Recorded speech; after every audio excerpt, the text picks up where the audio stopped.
I'd like to thank the grace of heaven, the virtues of the masters, the compassion and mercy of the grand predecessors, transmitters, lecturers, temple masters, everyone for giving me this chance to talk about today's topic, which is chapter 43 of the Tao Te Ching. Okay, this is one of the shorter chapters. It's only 8 phrases. Okay, it's called the softest. Okay, it's 0. Okay, so it's divided into just 2 sections. It's it's like the classic Chinese poetic structure. So it has, in this case, this chapter has to have 3 sentences. Okay, so the first section is made up this whole entire sentence. Okay, so all right, so talking about something that's hard and soft. Okay, and then that's the first section. Then the second section is the conclusion. All right, okay, talking about non-attached actions. Okay, all right, let's go to the outline. Okay, all right, so here it is. All right, so the first 2 phrases, okay, actually it's basically the first thought. Okay, it's the softest things of the world override the hardest things of the world. Okay, so so the basic meaning is the first phrase. It's we need to understand the full meaning of what's the softest. Okay, literally it means utmost soft.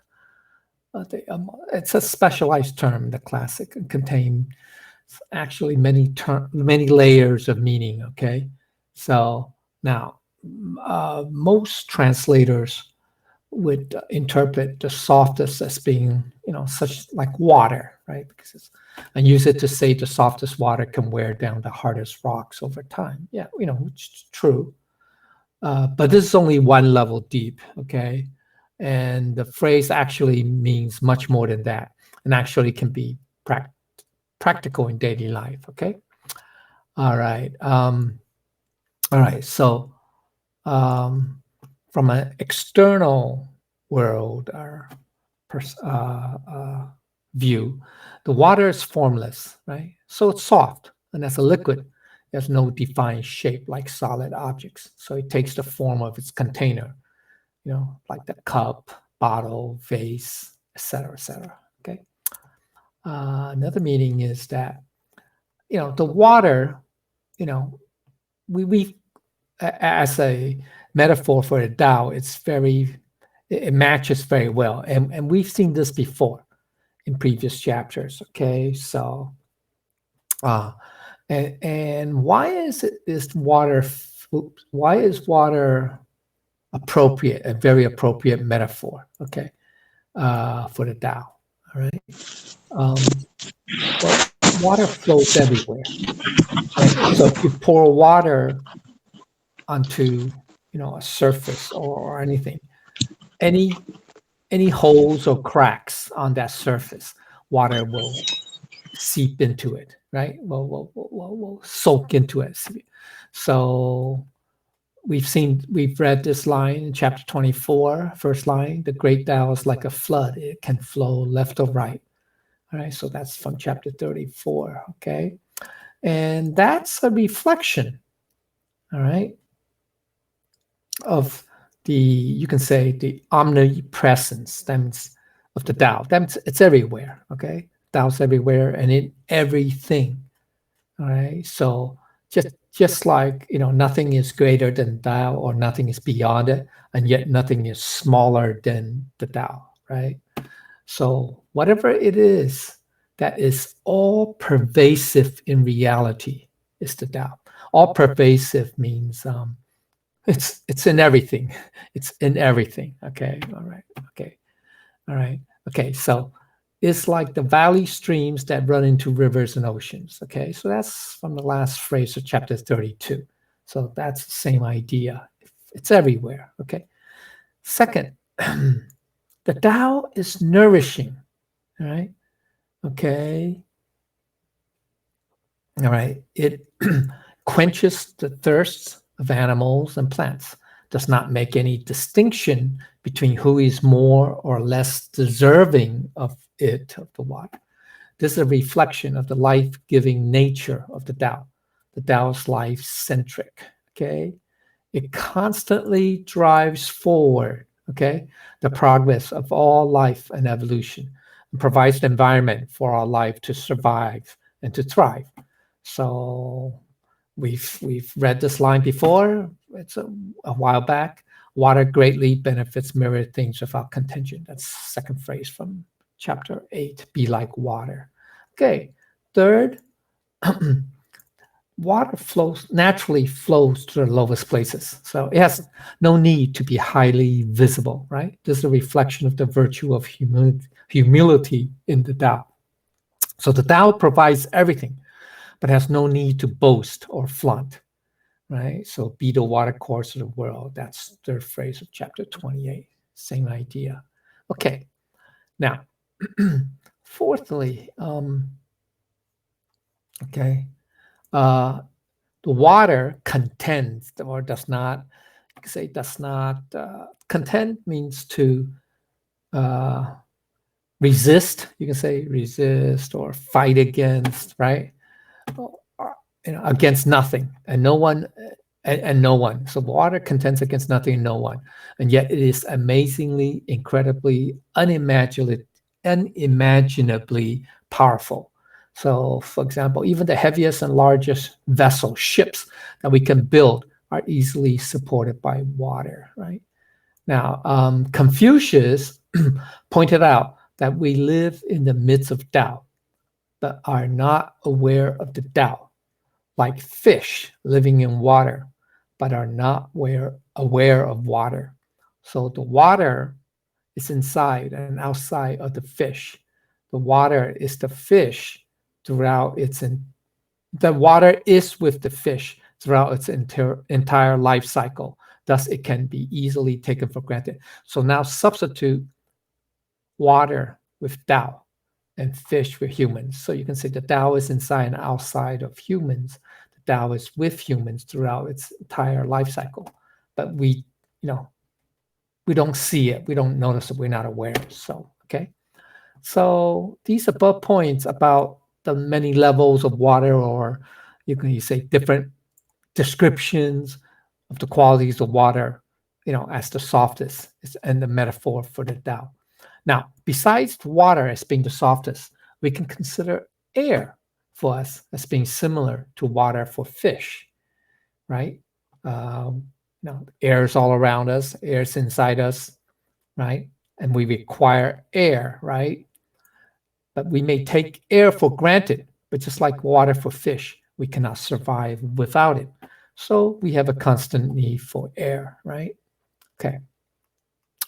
Actually, okay, we need just not any air, but actually fresh, clean quality air, because air can be stale, right? Just as water can be stagnant. So this fresh, clean quality air corresponds to the Tao teachings specifically, all right? So if learning about the Tao is a natural endeavor, or just like breathing, you will want fresh air, just as you want fresh insights and ideas in the Tao that are relevant and practical to our lives, not stale ideas and teachings and stuck in the past. Okay. So we have gone from the shapelessness of water to the formlessness of air as being the softest. Okay, so that's the next level, from water to the air, right? The water is the softest, so is also air, right?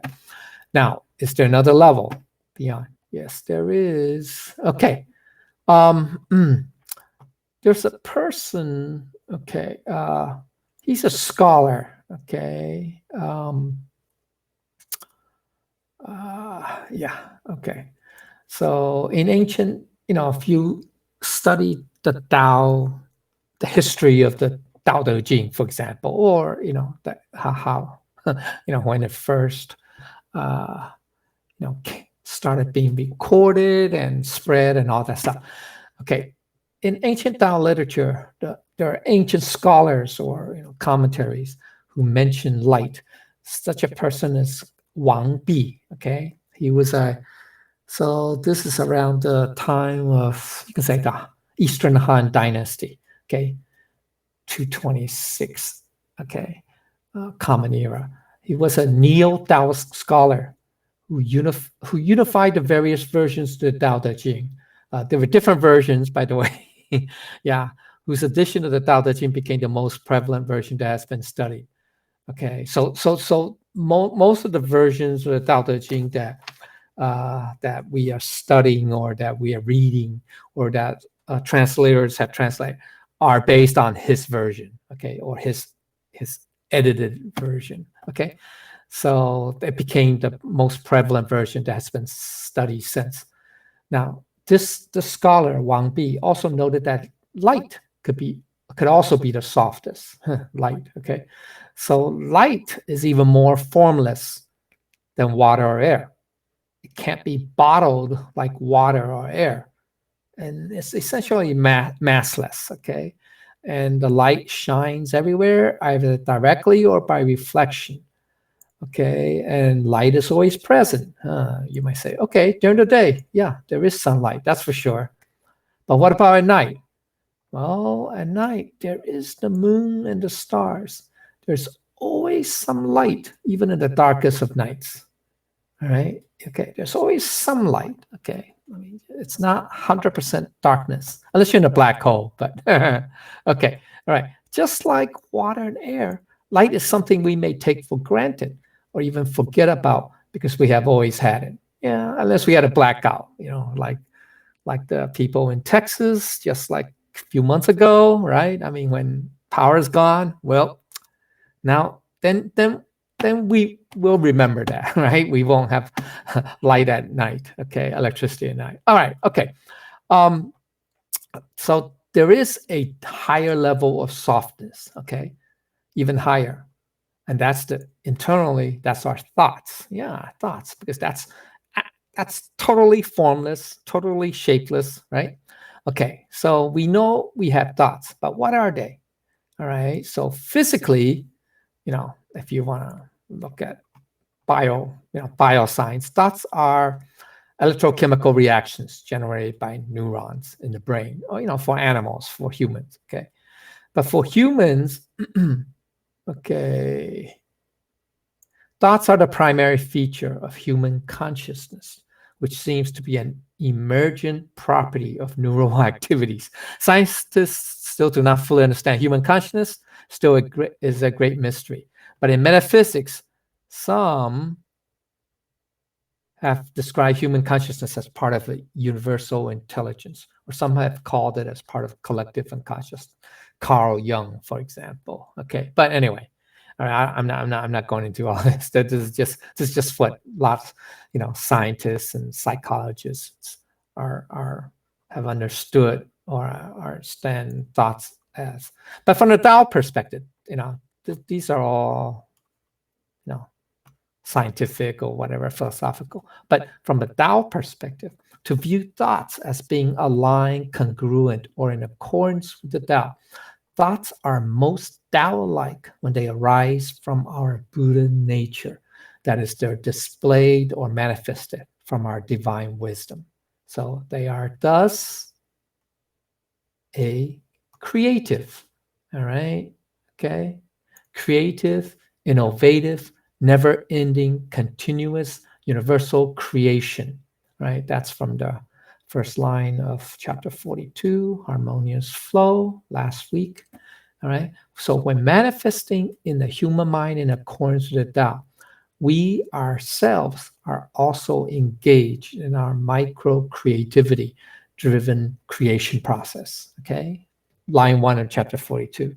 The Tao, what gives rise to what? One gives, produce two produce three produce infinite or myriad things. Okay, so We are in a constant state of creation to remake our words, to reinvent ourselves. This would be the manifestation of our divine Buddha nature wisdom, aka Mahaprajna. Okay, our thoughts are also Tao-like when it's life-affirming and life-improving. When you are benevolent, charitable, compassionate, kind, these are reflections of the nurturing aspects of Tao.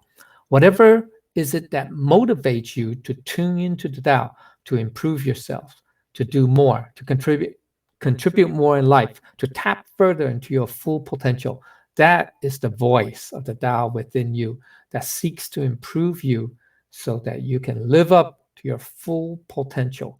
So when you are able to identify with that and be one with it, happiness and joy shall be yours. Okay, because you are with the Tao. You are the Tao. Okay, all right. So the softest.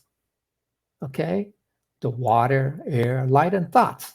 That's a consistent theme, right? They are commonplace and always around. Everyone has them. So most people don't pay attention to them. All right. Okay. So the second, all right. Yeah, this is Qi Chen, right? Qi Chen. Qi Chen. Okay. It literally means to gallop, to rush forward, to rush headlong. But in this case, the metaphor is a metaphor. It means to ride a horse, a stallion, to gallop, to dominate and control. So the human rider is soft, weak, soft, compared to the strength of a horse. And yet the rider, the soft one, is in charge. Okay, so that's the metaphor that Lao Tzu used. Okay, now, 子坚, it means, literally means the hardest, okay, utmost hard. But it's a compliment meant to be the opposite of 自柔, the softest. Okay, so the basic meaning of the phrase is somehow it always seems to be the softest things of the world that dominate and control. All right. Okay, so this is the basic meaning. Okay, external. The external, just like the term for the softest, this term has many layers of meaning too. Okay, many will interpret this phrase as the hardest rocks being drilled through by dripping water, or the teeth, which is hard, that cannot outlast the tongue, which is soft, as examples of the softest overcoming the hardest. That supposedly there was a story of what Lao Tzu was teaching his disciples. He showed them, he opened his mouth, showed them that he had no teeth but only his tongue. So the tongue outlasts the hard teeth. Okay, all right. Now let's see if we can go beyond the usual and dive deeper into the softest overcoming the hardest. Okay, so first, all right, one good example, water. That's a good example of water overcoming rocks. Okay, with water. So what is a good example? That's the Grand Canyon. So, okay, what's the Grand Canyon? Oops. So let's look at this. Here's a picture, the Grand Canyon. Can anybody see it? Yeah, this is the, I think it's from the southern rim looking into the north rim. And that's, you see the river, and these are the towering cliffs. Ooh, okay. All right. So I just got this from, all right. So, all right, that's an example. Okay. That's a Grand Canyon. All right. I mean, if you guys haven't seen it, it's a pretty awesome sight. It's like a big hole in the ground. But anyway, it's a winding. Anyway, all right. Okay. That's the Grand Canyon. All right. So, what is the message here? What can we learn from nature? In this process, there are some observations. Okay, first, water does, I'm trying to get my mouse. Okay, water does its work without attachments.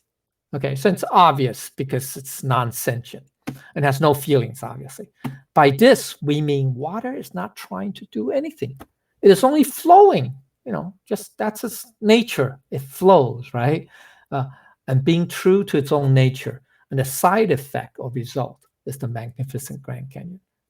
The water, just does its own thing. That's its own nature. I mean, it has no attachments, no feelings.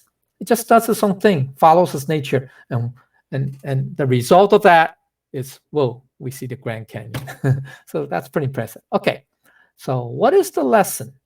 All right, so that's nature, right? We're looking at nature. Okay, so what is the lesson? How do we learn from this? What if we are able to emulate the Tao? That means to follow the Tao, right? And be like water. What if you are able to do your work like water without attachments, being true to be the best in yourself, not trying to do anything without intent or contrivance, just following your true nature, Buddha nature. Carving out a magnificent life will also be a natural side effect. Your life would be a masterpiece that you can enjoy. Okay, so that's the ideal. Yeah, if we are like water, that's what the result would be. All right. Second, now instead of water, let's use air. Okay, so air. One might assume that air would not have the same power over rocks like water does, right? Yeah, right. It's air is too soft. All right, okay. In reality, air is also capable of creating its own stunning works through wind erosion, right? One is water erosion, the other one is wind erosion. So the arches of sandstone created by wind erosion in the deserts, for example, natural arches of Wadi Rum Reserve in Jordan, or the sandstone sculptured, okay, by wind in the deserts of Africa and the high plateau of Bolivia. All right, here's some pictures. You guys should take a look. Ooh, you guys see that? Yeah, this is in Jordan. It's called Wadi. Wadi means valley. Rum is it's a phrase. It could mean Roman or some other word, but Byzantine Rome. But Wadi usually means a valley or a dry riverbed in Arabic. Okay, it's also known, this place in Jordan. It's a famous tourist attraction in southwest Jordan. Okay, it's in a desert. It's called the Valley of the Moon. I think it's called Valley of the Moon. It's also known as that. All right, so it's pretty well known, pretty famous. Yeah. Okay. Yes. Sorry. What did I do here? Okay, here. Sorry. Yeah. Okay. All right. Oops. Sorry. Dang. Got the wrong. Sorry. Open up the wrong. Oh man, a lot of files to open up. Okay. Anyway, it's called Wadi Rum. Okay. Next. Here's another picture. Let's look at other picture. Pretty impressive. Oh, that's Petra. No, that's the wrong one. Sorry. Okay, I should take a look here. Oh, that's another site. Can you guys see that? Yeah. Okay, that's another bridge. It's carved by sandstone. I mean, these are sandstone rock. They're not the hardest rock. Sandstone's not the hardest rock, but it's still, hard enough to support. See, these are arches all in those places. There's more. Okay. Now that's in Jordan. Okay. By the way, just FYI, a lot of movies, especially sci-fi movies, were made in this desert, this reserve. For example, Matt Damon in The Martian. I think two of the Star Wars movies, desert scenes. I think Rogue One was there. Just FYI, it's very famous. I think Dune was in the desert. Okay, I mean the desert scenes was fun. Oh, let's see. Do they have other pictures here? Yeah. Here you go. Bingo. Oops, man. Okay, here. Yeah, pretty impressive. Now this is all done by air erosion. Okay. All right. That's okay. Now let's go to. This is in Bolivia. It's called the Altiplano, the high plateau in Bolivia. It's very high. It's like, I don't know, 1.5 miles or 2 miles, or maybe even higher above sea level. and it's obviously you can see snow. It's cold, but the air would carve the air over time. Would carve its own sculpture, out of these rocks. This is called it's a famous. It's called the tree of rock. I think that's what's called, the tree of rock. All right, or the rock tree, something like that. Okay. All right, and here's another one. Now this one is in Africa, in Sahara, in it's once again, obviously there's very little rain in the Sahara. It's the wind that's blowing, because the wind has sand, pick up sand, so it acts like a sandpaper or abrasive, and it scrapes away the layers of rock. So they say this is called a mushroom rock or something like that. It's very famous. Here's another one. Yeah, this is also in Africa. All right. It looks like an animal, but anyway. But okay, so these are just works of nature, done by the wind in this case, as opposed to the water, like the Grand Canyon. All right, so you guys it's just pretty interesting stuff. Okay, all right, so all right, so just like water, air also has mastery over the hardest things in the world. Okay, how about light? What about light? It's even more formless than either water or air. So how can it overcome the hardest things of the world? Well, instead of natural marbles crafted over millennia, we have modern technology, developed lasers, which can cut through the hardest steel, which are even harder than rocks, right? Okay, so we have that, okay? Next, lastly, thoughts. Thoughts are internal, within the mind, not external like water, air, or light. So how would thoughts have mastery over the hardest things in the world? Okay, now we're getting into very abstract type of stuff, okay? So here, we can't use thoughts to carve canyons or sculpt rocks, but the invention of lasers is a product of the mind, of human ingenuity, of the creative thought process at work. So the laser is something that started out as a thought in someone's mind. Now, we're not like Buddhas, but if you're a Buddha, if we are Buddha, actually our Buddha nature, are, just by thought alone, they can create things, okay? So Buddhas, if you're a Buddha, they can create literally like a whole new world, their own world. So they call the Buddha land, Fu Di, okay? Buddha lands or Buddha Fu Jie, Buddha worlds. You know that? So like our holy teacher has his own Buddha land. Okay, it's the Nanping Tian, or something like that. It's called, I don't know, Southern Mountain, something like that. All right. I mean, every Buddha can do that because they're Buddhists. Okay, so literally they can create just by their thoughts. Okay, all right. But we're not there yet. But we also have the ability because we also have the Buddha nature. Okay, so here it is.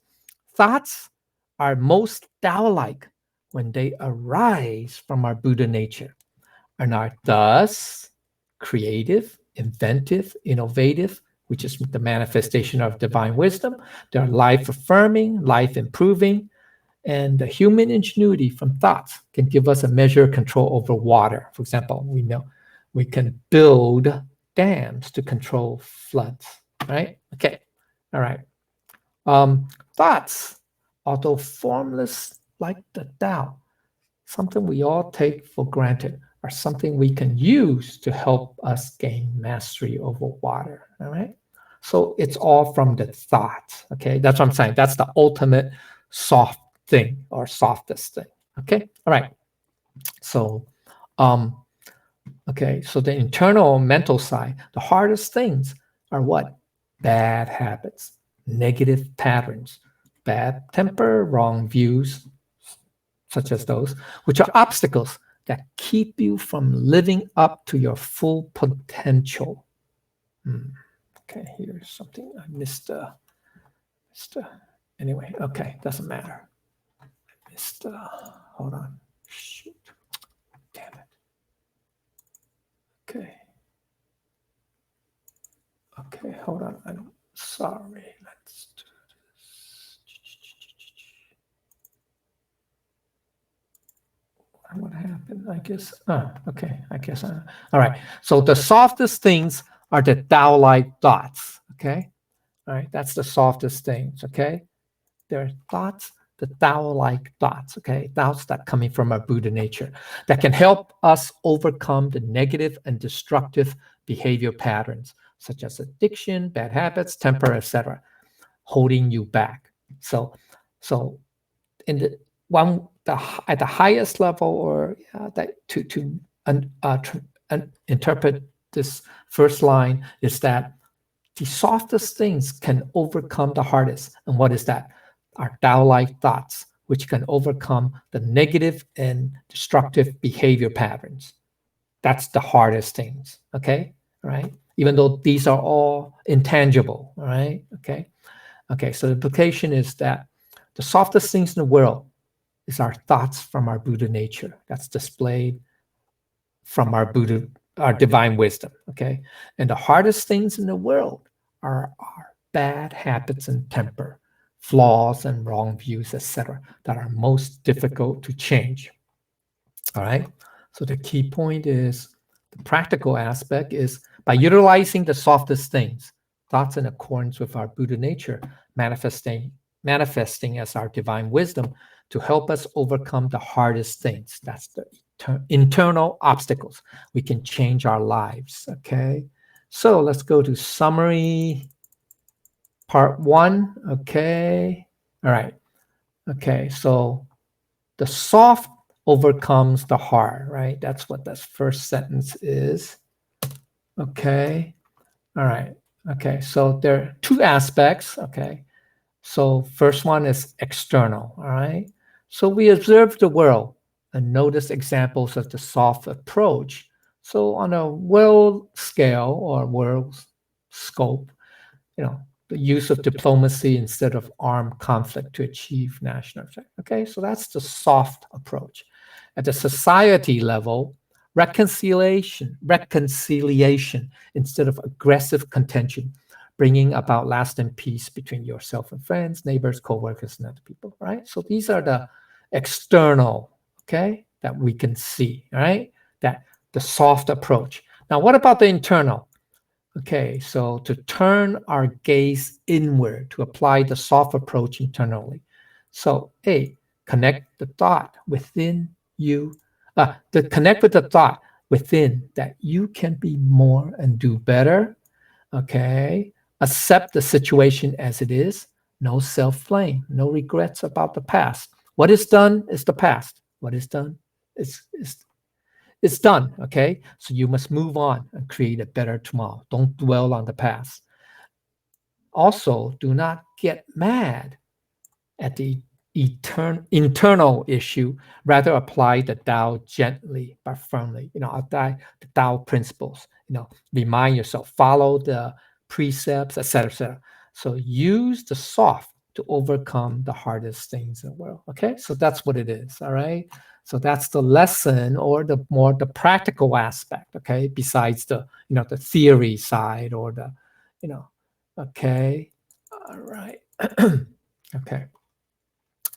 So now we're going to the near this in second half. How much time? Oh, okay, half. All right. That which has no substance enters into that which has no openings. Okay. Now, the term, this could often get misinterpreted. Okay. It literally means without form, without substance. Now, the wu, means no or not, okay, and the yo means have, all right, to contain. But in this context, it does not mean not having something and having substance. Notice the wu is nothing and substance. It's not meant to be a complement pair saying, oh, there's nothing and then there's something. Okay, no, it doesn't mean that. Okay, it's not meant. This context here is not meant. It just means that there's no substance. Okay, that which has no substance, that means that which is without form. So the basic meaning is things that has that has no form, that have no form or substance. Okay, that have no form or substance, that are without form or substance. That's what it means. Okay, that's what the first two words mean. Okay, this term is specifically referring to all that is without form from the previous line above. What's the softest that can overcome the hardest? So, example, water, air, light, dust. These have no forms, right? Okay, they're not no substance, they just have no forms. Okay, all right. So that means what has form are those that have shape, mass, weight. All right. Okay. So with advances in science, we know that there are other things. There are more things that are formless: electricity, gravity, magnetism, radiation, etc. All right. Okay. All right. Basic meaning of the second phrase means to enter something that is without opening or gaps, okay, or crevices, means to leak through, to soak through, permeate, saturate, or infuse. Okay, so it's like water leaking into a rock, like a gas permeating, saturating, or infusing into a space, confined space in this case. Okay. Okay, so just like electricity can go through a solid piece of metal like copper or iron, so something formless, in this case electricity, can penetrate through something that has no opening, copper metal, for example, or wire, or stuff. Okay, so yeah, electricity can somehow penetrate, right? Okay, all right. Further understanding is, okay, from the perspective of time, there's nothing that is secure forever. Any object with no opening, such as solids, will over time become saturated, permeated, or penetrated by something formless, such as water, air, light, heat, etc. It is like our most difficult problems are the hardest solid objects.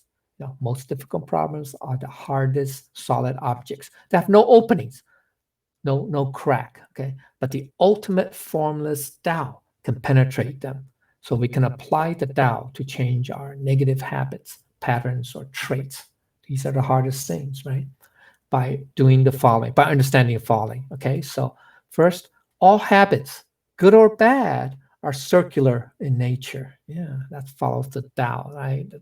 Okay, so two, okay, they are composed of three parts: the beginning, the middle, and the end. It's very important to understand the specific nature of these three segments and know how to adjust each part individually. That is the key to breaking down the habit and start to make changes, okay?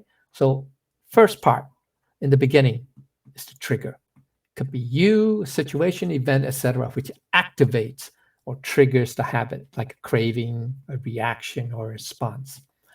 Then there's the middle part, which is habitual actions, becomes the routine.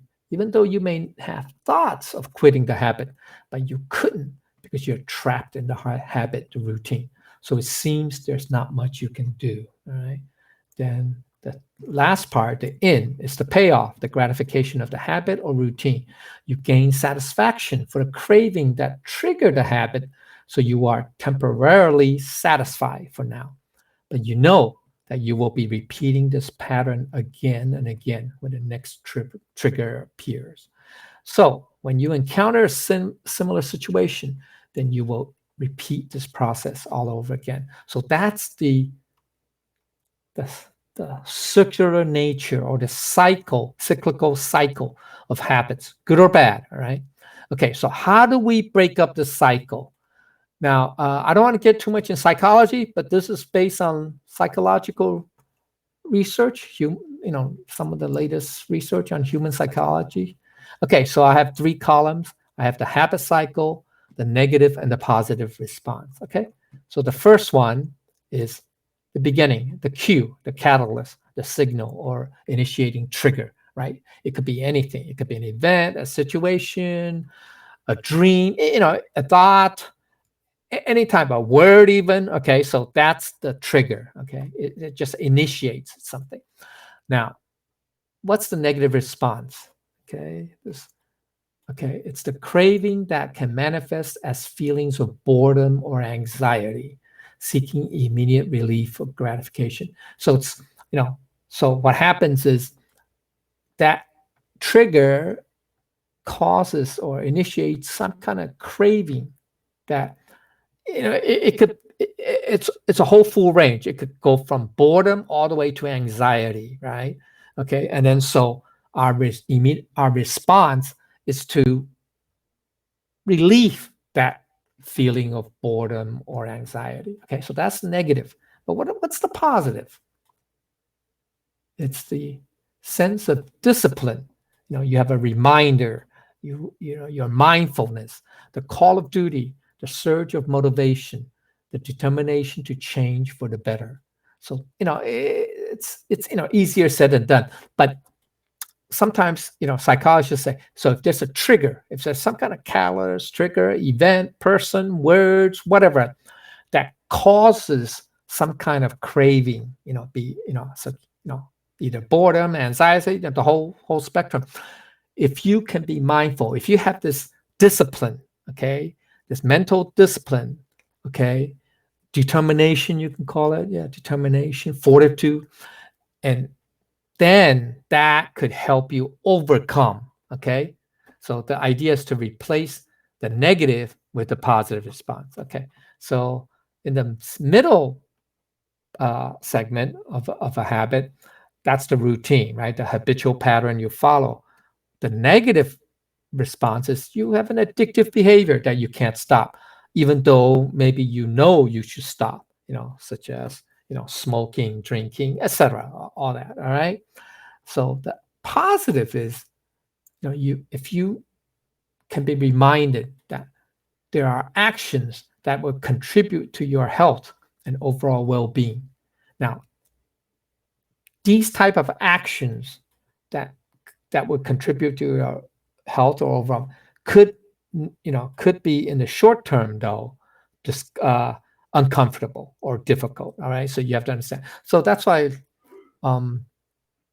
they a lot of like these double A's or Alcoholic Anonymous, they don't try to enforce cold turkey method. They try to ease you, right, slightly. I mean, cold turkey, I mean, it's doable, but you have to have a very strong determination and will and discipline, right? But this is an example, all right? Okay, so then the third part is the payoff, the reward, and that also the reinforcement of that habit, okay?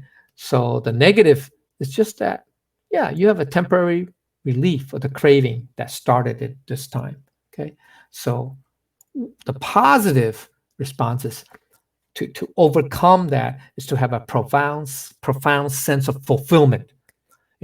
Realize that, you've achieved something that's really worthwhile, that's really meaningful. Okay, overcoming that bad habit, that response. Okay, knowing, certainty of knowing you did what you should do. Okay, so that's something that's worthy, right? Okay, so that's okay. Then the fourth part is the repeat, which is the reinforcement that leads to repetition. Now, you would feel the negative response. The negative response is that you feel frustrated because there seems to be nothing you can do, or it can be replaced by a sense of self-justification. That you rationalize, you justify that habit, that negative response, or even worse, you're in denial. Outright defiant, just say, I don't care, I want to do it. Then that would be like delusional. But anyway, okay, that's like the extreme. Okay, now the way to do it is, the positive is to swap out the negatives with the positive aspects of the Tao teachings instead of giving in to bad habits or routines, such as you replace smoking with chewing gum, for example. I mean, this is it's not maybe that I don't know how effective, but for some people. Okay, so now this is all knowledge. Yeah, it's all encouragement. Actually, knowing is one thing, doing it is another. Okay, so but these are just generally what psychologists would recommend doing. Okay, or the steps. All right. Okay, so I don't want to go touching too much into psychology, but that's what okay, about how do you use, in our case, we're talking about the practical side, which is to how to use the Tao teachings to overcome bad habits, okay, or negative responses. Okay, where am I? Okay, all right, so the above is just a broad outline of how the softest can overcome the hardest, of applying the Tao to overcome a difficult, stubborn, bad habit. Also understand that knowing how to do it is still different from actually doing it, and ideally should always be mindful of the Tao in daily life in order to use the Tao to help you become the newer version of yourself. There's a deeper meaning of Wu Jian, that means without gaps or hope. Okay, so this natural, spontaneous state of oneself, similar to the non-attached, non-conditioned, uncontrived, and unperturbed state of our Buddha nature. Okay, so the deeper understanding is to enter that which has no openings. Okay, means to be able to integrate one's actions with one's non-attached, non-conditioned, uncontrived thoughts from our Buddha nature. If you could integrate that, then you are one. Then you are flowing with the Tao, like the Tao, okay, like the water, okay, etc. Okay, so the higher understanding in the human level is, as long as one is able to be in accordance and one with one's Buddha nature, which has no attachments, conditions, contrivance, or intention, that will permeate throughout our thoughts and our bodies and be automatically and naturally manifested in our actions as well. Okay, so this is the goal. This is the ideal. All right. Okay, so the implication is it is the formless that is the natural and spontaneous, non-conditioned, non-attached, and uncontrived state, which can permeate throughout us and be displayed in our actions. Okay, the great Tao is formless, so it permeates everything throughout the cosmos and the void. So our Buddha nature is the same, like that. Okay, so the key I'm trying to get at, or allows us to get at, is the ultimate levels. The softest is our Buddha nature. We should apply it. We should use it. Okay, all right. Okay, so all the good deeds that one is able to do are all manifested from within oneself, right? This is the fusion of our, or you could say integration or merging of our natural, non-conditioned, and uncontrived state of our Buddha nature and the manifestation of its actions, right? Remember chapter 39, attaining oneness. That would be the example, okay? All the different examples, right, of oneness, all right? Okay, all right, now in the second half. Thus, I know there are benefits of unattached actions, of teachings without words, okay? So we all know that Wu Wei, okay? Now, it does not mean non-action.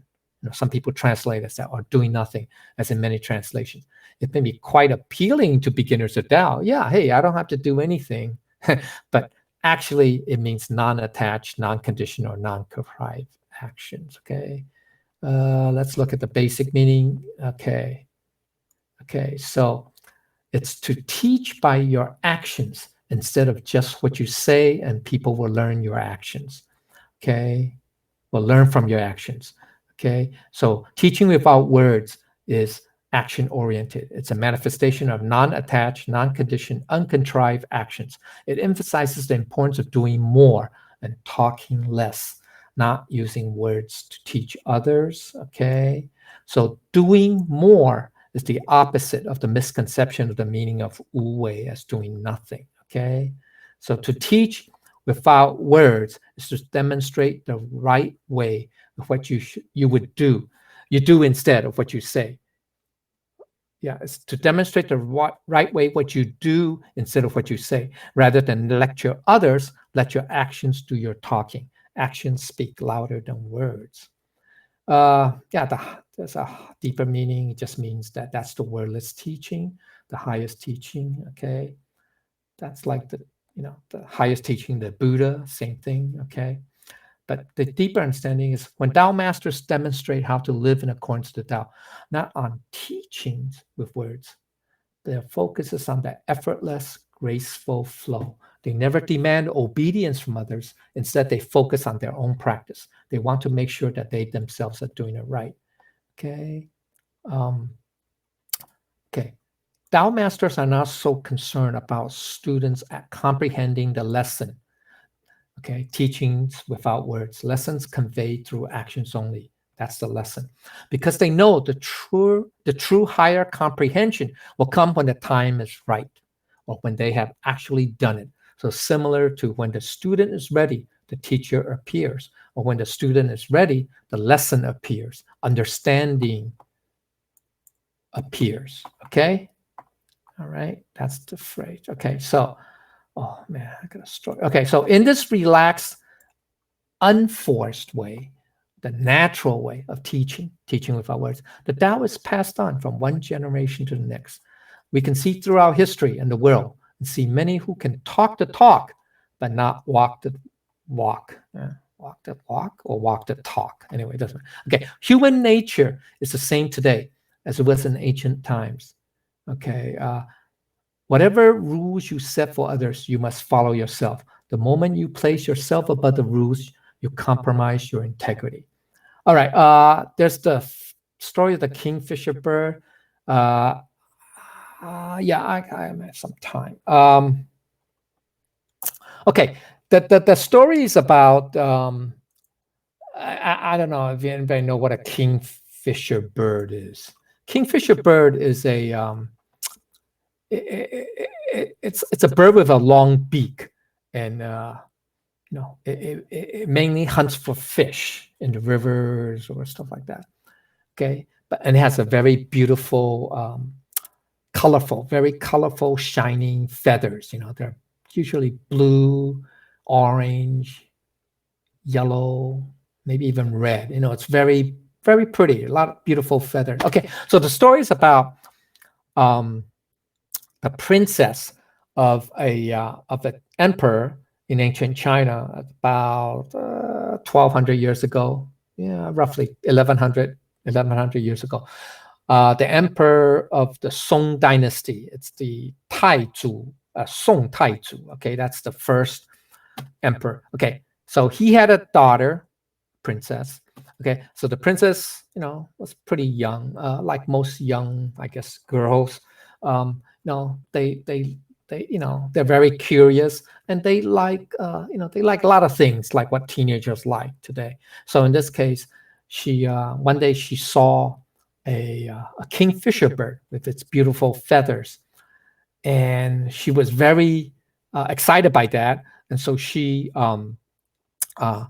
ordered her servants to go out and collect feathers of this kingfisher birds. Okay, and so she took those colorful feathers, very beautiful feathers, different colors, the blue, the aqua, the orange, etc., yellow, and sort of like not designed, but added to her. They have those, in those old days, they have in the palace, they wear certain type of, I guess you can say, gowns or dress, the court dress.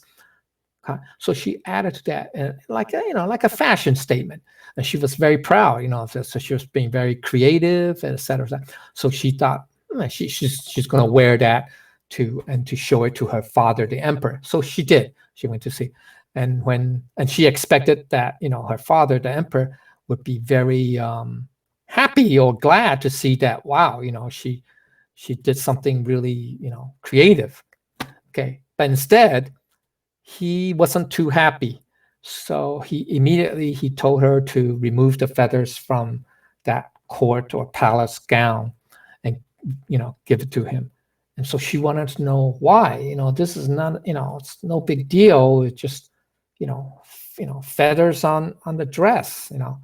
And he explained to her, well, you have to be mindful. Remember who you are. and your position, in this state. Okay. And let's see, I'm trying to, okay. Yeah.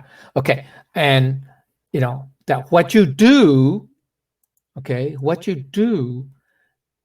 because of your position and status, will also influence others. Okay. Even though you may not, say so. Okay. Or you may not know it. All right.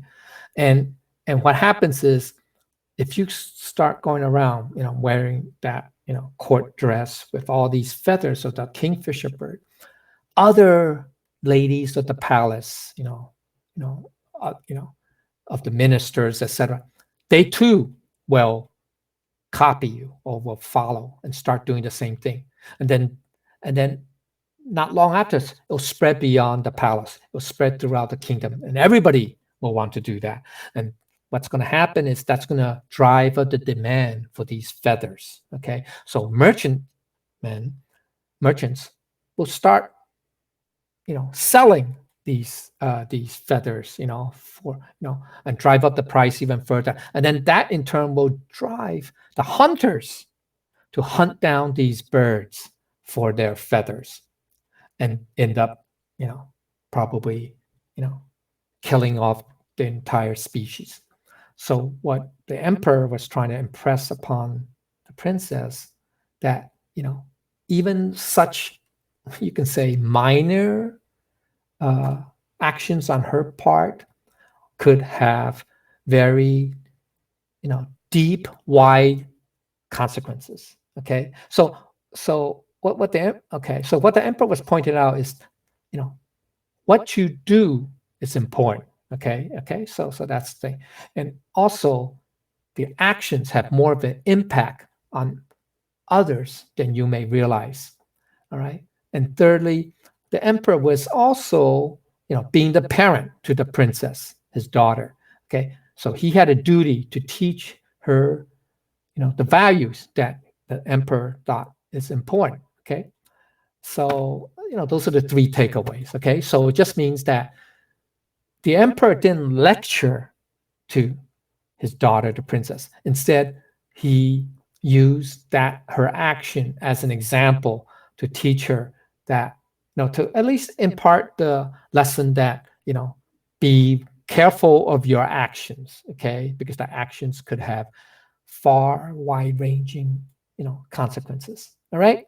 So anyway, okay. So let me go on. The key point here's another. It's going to be another story. Okay. Let's see. Okay. It's to be mindful of the effect you have on others, right? Like this. So the example you set for them can be positive or negative. Generally, in society, the higher your position, profile, or visibility, the more widespread your influence will be. Even when you say nothing, people pick up on things, your expression, mannerism, posture, body language, etc. So in a family, parents play a defining role on passing on their values. Children will emulate what parents do, right? Rather than hear what parents say. This is the key to increase your authentic power and virtuous nature. Okay, now there is another story. Okay, there's another story that I want to talk about.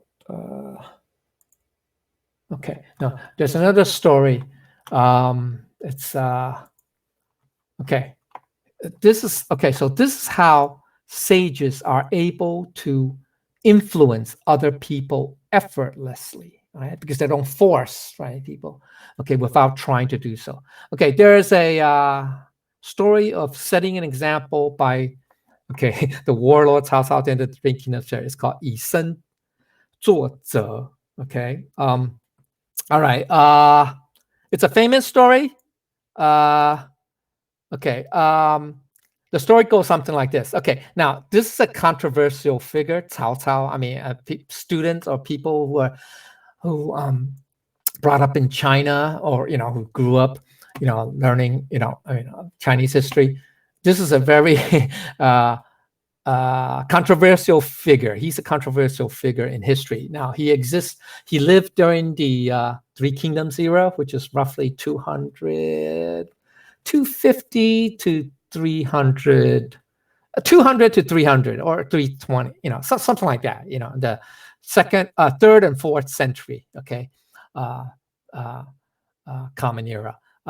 Now, he's controversial because he's one of the, you can say, the pretenders. He's the one who sought to overthrow the last of the Han or the Eastern Han dynasty royal family dynasty, and so he installed, I forgot who, either the nephew or somebody, as the puppet ruler to replace the last Han dynasty, and so therefore he was anyway, as an emperor, and therefore he was opposed to, he was fighting against the Liu Bei, Liu Bei and Zhuge Liang, and who else, and our what do you call that? Our 法律组 the what do you call it? What do you call that? Ministers of the law or guardians of the law? Guardians, yeah, guardians of law. Like our 关圣帝君, them. Okay, so he was, this is part of the, but he's controversial because he's also very, how can I say? Even though he's ambitious, and that's what led to, started the whole thing. But he was also very, a very good leader. Okay, good. We say good leader, or he displays some very good leadership qualities. That's why, during that Three Kingdoms period, that war period, eventually his side, or his side, his kingdom, I think it's called Wei Guo or something. Eventually won. Okay, eventually conquer everybody.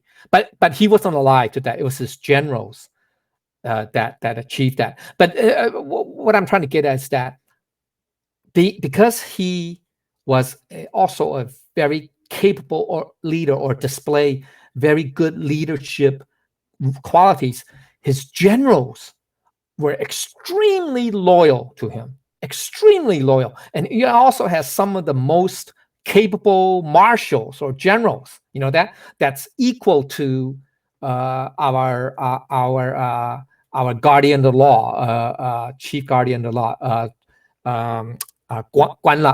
we say 官老爷, 关圣帝君, okay, that? Anyway, so, and this story is an example of that leadership, you can say quality, okay? All right, so the story goes something like this, okay?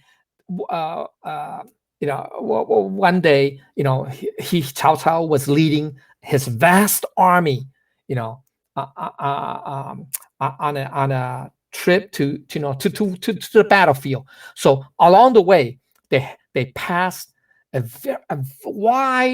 broad, wide, vast wheat field, wheat, okay? And it was already in the late summer. It's not yet harvest time, but the wheat is already, fully grown, or, getting ready to be harvested. So, Cao Cao, wanting to, show respect to the local farmers, people of that area that his army is passing through, he set about a very strict rule to his army, to his officers and his men, saying, when we pass through these fields of wheat, in this case, you cannot trample them. Okay, you cannot trample them, because if you trample them, then that means that will destroy the wheat crop. Okay, so the farmers can't harvest them come, the fall, come harvesting season. So he ordered, his officers, his generals, to dismount the horses and walk, through the wheat fields carefully, without trampling down the wheel, and the infantrymen do likewise. So a lot of the farmers, at a distance, the local farmers there saw this and were very impressed, because throughout their lives, during this whole warring period or whatever, the Three Kingdoms period, they have seen many armies come and go, trampling through the wheat fields and destroying all their crops, and causing to some degree hunger among the people, among the farmers, the poor village, because in those days, the the farmers, just about the farmers are at the bottom of the social stratum. Okay, so so they were the least respected, etc., etc. Okay, so Cao Cao, wanted to change that mentality, at least for his side, and so he ordered. And so a lot of the farmers were very, how can I say, grateful and very admired him for doing that. Okay, now here's what happened. Everything was going along fine, and suddenly, a bird got, I guess, got scared from its nest in the meat fields and flew out of its nest and landed on Cao Cao's horse, stallion, and that startled the stallion. So the stallion started going on a rampage before Cao Cao could control the horse. But unfortunately, the damage was done. His stallion or his horse had already trampled, a lot of the wheat, okay, or the wheat crop, and so they're useless. So then Cao Cao, dismounted and surveyed the damage. Then he gathered his officers, his generals around him, and he said, "Okay, this is what I'm going to do. I gave the order, and now I'm going to carry it out." Okay, I want you to execute me, to cut off my head, because that was the order that if you trample the wheat fields, you will be executed, beheaded. And so his generals were aghast, saying, "What? You're the leader. We can't execute you. We won't do it. We're not going to carry out this order, this command." And then Cao Cao said, "What? No one wants to follow my orders? That's my command." So he goes, "Okay, if no one wants to do it, I'll do it myself." So he threw out his sword and started to, cut his throat. Then his generals got even more excited and started holding him down, grabbing him, took the sword, to prevent him from self execution. Anyway, okay, and this went on for a little bit until finally, his generals keep, begging him, saying, "Your Excellency, you cannot kill yourself. This is not, you are a leader. Who's going to lead us if you kill yourself?" Anyway, all right. So finally, Cao Cao gave up, relented, and says, "Okay, all right, I won't kill myself, but I'll cut off my hair just to show that I meant what I said." Okay, all right. So that's the story. Okay, so the story is like that. All right. So now he's a controversial figure because he's in history now. Even today. What 1800 years later, he's vilified. He's the villain. He's the main villain of the Three Kingdoms period. He's the he's throughout movies, historical novel, dramas, etc., etc., etc. He's the villain. He's the villain. He's always the bad guy. He's like the epitome of evil in a lot of the Chinese, Chinese tradition, historical tradition. But he has his good sides too. Okay, he's very. I don't want to say righteous, but he always follows. He walks the talk. Maybe that's a better way of saying that. That's the whole idea. That's the whole. And he sets examples, and that's why his army is so successful. Was so successful in a lot of those in the wars against the other two kingdoms, because he he led by example. That's the better way of saying. Okay, another way of saying. And so that's why. But he's controversial. Okay, so anyway, so I'm not gonna say that he's the good guy in history. He's the hero. I'm not gonna say that. But at least even among the villains, I guess they do have some honorable qualities. Okay, anyway, all right. But here's what he said. Cao Cao was a very learned person. Okay, he's not an illiterate. Okay, he's not a nobody. I mean, he was a court minister. I mean, he was one of the like a prime minister, for example, to previous dynasty. But anyway, he was also a poet, and he studied and read the Analects of Confucius, which was 700-800 years before his time. All right. Okay, so he understood this following passage from the Analects. Okay, he said, okay, it reads, when a person's conduct is upstanding and honorable, others will follow even without commands. When one is not upstanding and honorable, others will disobey even with explicit commands. So, 其身正不领而行，其身不正难领不从. Okay, that's from Analects, all right? Book 13, okay, chapter 6. Okay, all right. So, folks, this is the secret of virtue. So, especially as Tao cultivators, we're going to say, when one has integrity, people will follow. One does not need to try to convert anyone. They will follow on their own. Okay, that's what Confucius taught. Now, on the flip side, when one has no integrity or no honor, people will not follow even when commanded. Others will not listen to you even when commanded, when you cannot even follow your own rules. Okay, so that's why walk the talk is very, very important, or walk the walk, whatever. Okay, so this is the true foundation, the foundation of true leadership. All right. Oops. Okay. Okay. Okay. So to teach by example rather than by words. Okay. So that's what this is. It's just the story. Okay, of Cao Cao. Anyway. Okay. Okay. All right. Okay. So that's just a story of food for thought. Okay. So the last line, last phrase. Okay. Last two phrases. Okay.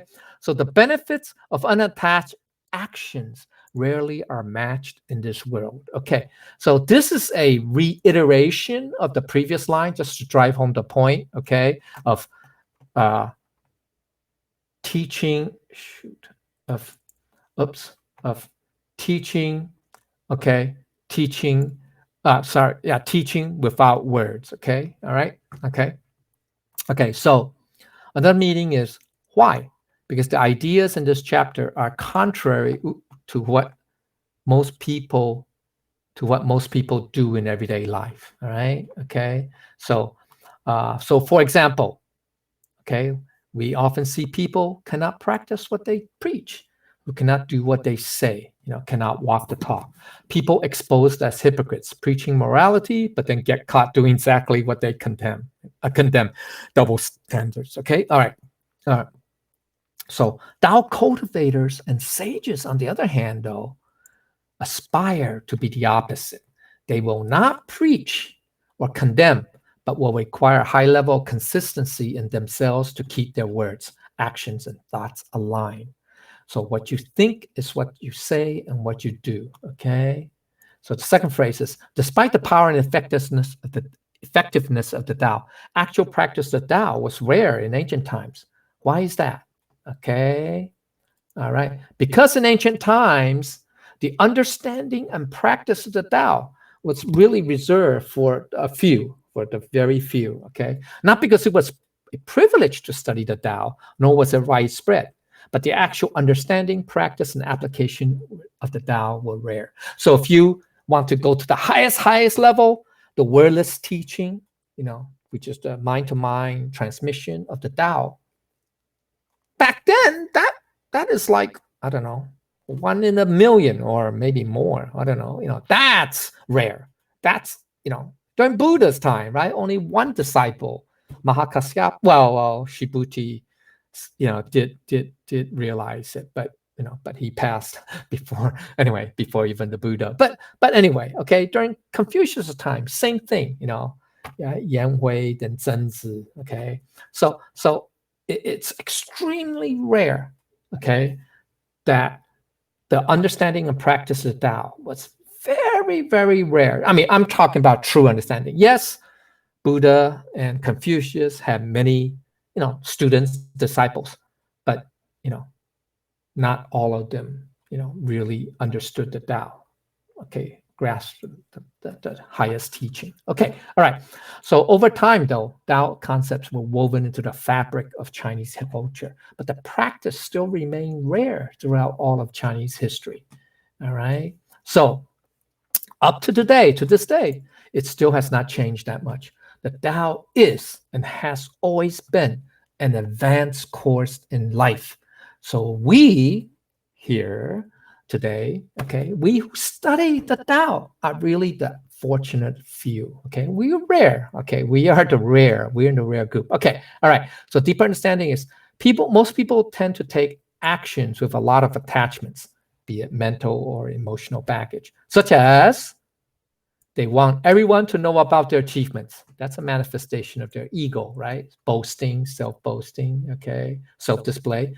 They compare themselves against other people constantly. That's the mind of comparison, subject-object duality.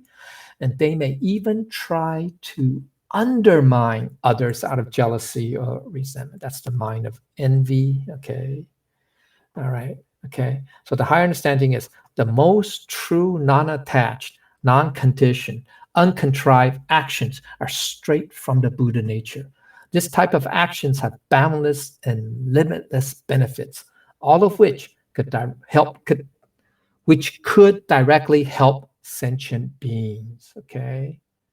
All right. Okay. Okay. So the implication is this. Okay. Tao cultivators and sages aspire to be the opposite, to the opposite, just talking and not doing the walking. They focus on their work and let external perception take care of itself. This leads to a much more relaxed and joyous way to live. Okay, so the key and the conclusion is those who could take non-attached, non-conditioned, uncontrived actions, use their actions as examples for others to follow, to teach without words. They are rare in this world.